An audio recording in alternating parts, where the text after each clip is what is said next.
Mange tror, at man som almindelig borger kan føre sin egen sag i retten. Men min oplevelse ved retten i Sønderborg er en anden.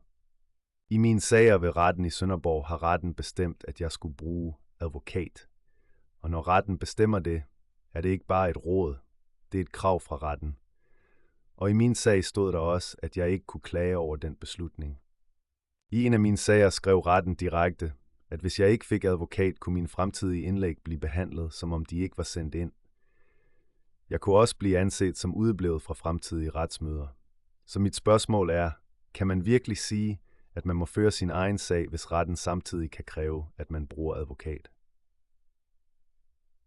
Jeg siger ikke, at retten aldrig må give advokatpålæg, men hvis en almindelig borger gentagne gange bliver pålagt advokat, så bliver retten til selv at føre sin sag meget teoretisk. For hvad hjælper det at sige, at man kan forsvare sig selv, hvis retten bagefter kan sige, du skal have advokat, ellers mister dine indlæg betydning? Jeg mener, at det her bør diskuteres. Kan almindelige borgere føre deres egne sager i Danmark i dag? Eller bliver man i praksis tvunget over i et system, hvor man skal betale for advokat for at blive hørt?